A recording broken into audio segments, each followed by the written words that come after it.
현재 한국은 그동안의 한파가 물러가고 어느새 따뜻한 봄으로 접어들고 있는 분위기입니다. 지난 23일부터는 북서쪽에서 찬 공기가 남하하며 다시 추운 기온을 띠고 있긴 하지만 지난 주말부터 이번 주 초까지만 해도 전국의 평균 기온은 20도 내외를 보였을 정도입니다. 날씨는 구름 한 점 없이 화창하여 햇볕을 쬐러 나들이를 가는 시민들의 모습도 보였습니다. 그런데 가벼운 마음으로 밖을 나서는 순간 이들의 얼굴은 한순간에 찡그려지고 말았습니다. 새파란 하늘을 기대했던 그들의 바람이 무색하게 하늘은 마치 뿌옇고 노란 안개가 낀 듯 흐렸기 때문이죠. 한국은 지난해 2월 해양환경관측인공위성 천리안 2B호 정지궤도 위성을 쏘아 올렸습니다. 이 위성은 지난 11월부터 본격적인 관측을 시작해 중국 등으로부터 넘어오는 대기오염 물질을 보다 정밀하게 모니터링을 할 수 있을 것으로 기대되고 있는데요. 위성에 실린 환경 탑재체를 통해 하루 약 8회 에어로졸 형태의 미세먼지와 이를 유발하는 이산화질소, 이산화황, 오존, 포름알데히드 등을 관측할 수 있게 되었습니다.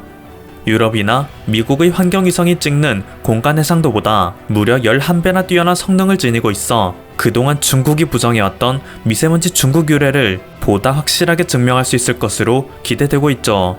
그리고 이러한 데이터는 이르면 3월부터 전 국민이 직접 볼 수 있도록 온라인으로 공개될 전망입니다.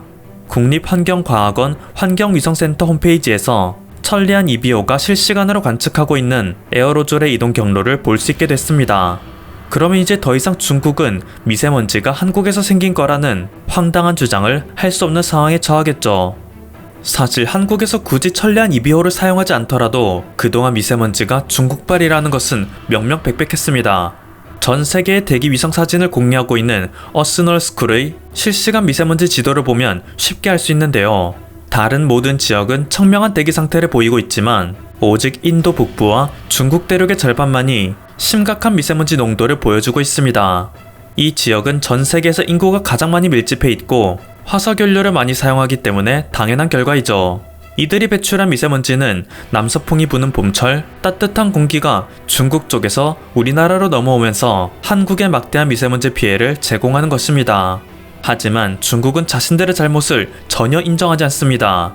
오히려 자신들은 갖가지 방안을 강구하여 미세먼지 대책을 수립하고 있는데 한국도 중국을 본받아 문제를 해결하는 게 좋을 것이라는 가당치 않은 훈수나 두고 있는 상황이죠. 그래서 이들의 뻔뻔한 태도를 비판하는 한국 네티즌들의 분노는 다가오는 봄 더욱 점화될 예정인데요. 그나마 다행인 것은 천리안 2B호의 실시간 관측 영상이 올 3월부터 전 세계에 공개된다면 좀 더 객관적인 팩트로 중국에게 피해 보상을 요구할 수 있다는 사실일 것입니다. 하지만 그럼에도 우리가 무작정 그것만 기다릴 수 있는 입장은 아닙니다. 중국과 같은 비정상 국가가 또 무슨 입장을 취하며 한국에 대한 보상을 거부할지 모르는 일입니다.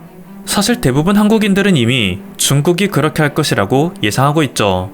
한국은 중국에 대한 공개 비판과 피해 보상 요구도 지속해야 하지만 우리 차원에서도 미세먼지에 따른 피해를 최소화하려는 노력을 강구해야 할 것입니다. 그리고 이에 따른 노력의 일환으로 한국의 각 지자체에서는 도시 곳곳에 나무를 심고 있는 것인데요. 가로수길이나 도로 유휴지 곳곳에 미세먼지 저감 효과가 있는 수종을 심고 있습니다. 이외에도 키가 크고 작은 다양한 높이의 나무를 혼합식재하여 시민들이 산책하기 좋은 경관도 만들어 나가고 있죠. 이것은 실제로 미세먼지의 농도 32.6%, 초미세먼지의 농도 15.3%를 저감하는 효과를 보여주었습니다. 또한 보도 표면의 온도를 평균 2.7도 낮추어 주어 다가오는 여름 폭염에 따른 피해도 낮추어질 것으로 전망됩니다. 그런데 이런 한국과는 대조적으로 중국의 공격에 속수무책으로 당하고 있는 국가가 있습니다. 바로 일본인데요. 다음은 일본의 한 트위터 유저가 올린 사진입니다. 원래는 한국을 향해 하는 미세먼지가 한국을 피해 정확히 일본을 노리는 모습을 보여주고 있죠. 그동안 일본은 한국을 미세먼지 방파제라 불러왔습니다. 일본은 날씨가 좋은 날 어디서 사진을 찍어도 아름다운 하늘을 보이는 반면 한국은 미세먼지 때문에 수십 명이 죽어나간다 조롱했죠. 심지어 그들은 중국 책임론을 제기하는 한국인들에게 또 남 탓하는 한국인들이라며 비난을 퍼붓기 십상이었습니다. 하지만 이번에 중국발 미세먼지는 일본에도 마술을 뻗쳤습니다. 전혀 대비를 하고 있지 않던 일본은 충격에 빠졌습니다. 연일 두통과 메스꺼움을 호소하는 일본인들이 속출하고 있습니다. 샛노랗게 뿌얘지는 하늘의 사진을 공유하며 이제 일본도 더 이상 안전지대가 아니다. 매해 한국과 같이 미세먼지의 피해국으로 전락해버렸다 라는 고통의 목소리를 내고 있는 상황입니다. 그런데 사실 안전지대라는 단어와 세계에서 가장 잘 어울리지 못하는 국가가 일본이죠. 지난 13일 밤 일본 후쿠시마현 앞바다에서 리히터 규모 7.3의 강진이 발생한 이후 일본에서는 지속적인 여진이 발생하고 있습니다. 이로 인해 후쿠시마 원전에서는 오염수가 넘쳐 흘렀고 미야기현 등의 지역에서는 단수 피해도 호소하고 있습니다. 한 주민은 동일본 대지진 때에도 쓰러지지 않았던 가구가 지속적으로 발생하는 여진으로 자꾸 넘어진다며 도대체 일본에 어디를 가야 안전을 느낄 수 있는지 호소했습니다. 41세의 직장인 사이토 유미 씨는 자신의 딸인 11세 아야카와 함께 페트병에 물을 길어오며 신세 한탄을 했습니다. 매번 지진이 발생할 때마다 사회 최빈곤 측으로 전락하는 기분이다. 일본이 세계 최고의 경제대국이 맞는지 의심된다. 지자체에서 최소한의 지원이라도 해준다면 주민들이 피해에서 벗어나는 것이 수월할 것입니다. 하지만 지역 주민들이 동사무소에 가서 가장 먼저 듣는 말은 피해 규모를 가늠할 수 있는 사진에 본인의 얼굴이 나오도록 셀카를 찍어서 가져오세요 입니다. 지금 당장 전기와 물이 끊기고 집안이 무너져 내리는 가운데 인증사진이나 찍어오라고 하는 황당한 대응 방식입니다. 심지어 이렇게 동사무소에서 요구하는 바를 모두 챙겨가도 이것을 처리하는 데에만 한 달 이상이 걸린다고 합니다. 주민들이 자력으로 위기에서 벗어나고도 한참 후인 것이죠. 이때는 구호 물품을 수령하러 동사무소에 직접 가는 것도 귀찮아 아예 처음부터 지자체에 구호를 요청할 생각조차 하지 않는 시민들이 절대 다수라고 합니다. 일본 정부에서는 지난 13일 발생한 후쿠시마 강진을 2011년 동일본 대지진의 여진으로 결론 내렸습니다. 무려 10년이 지난 일인데 아직까지도 일본 전역에 막대한 피해를 끼치고 있는 것입니다. 일본의 기상청에서 발표한 자료를 분석해보면 지난 10년 동안 총 2만 회에 가까운 여진이 발생해 왔습니다. 이 중 진도 5보다 큰 여진은 80회에 달했으며 쓰나미도 총 8번이나 관측되었습니다. 가토 나오유키 도쿄대학 지진연구소 교수는 앞으로 100년이 지나도 여진은 끝나지 않을 것이라 경고했습니다. 1891년 10월 일본 중부 기후현 남부를 진원으로 규모 8.0의 대지진이 발생한 적이 있었는데요.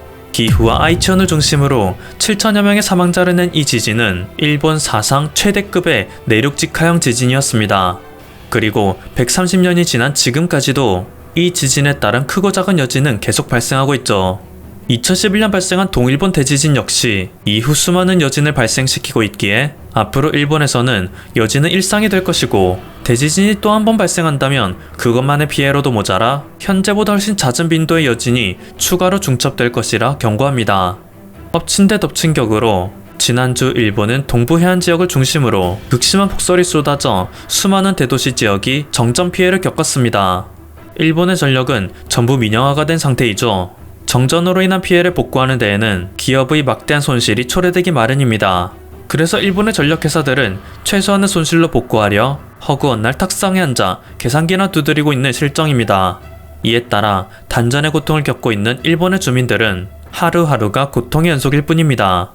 심지어 이런 상황을 대비하여 정부가 마련하고 있는 구호 대책도 전무한 상황입니다. 일본의 교토는 말돌리기 화법으로 유명합니다.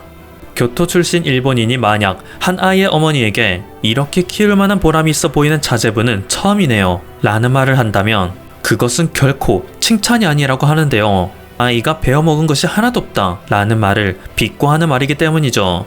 일본의 상황을 보니 저도 해주고 싶은 말이 있습니다.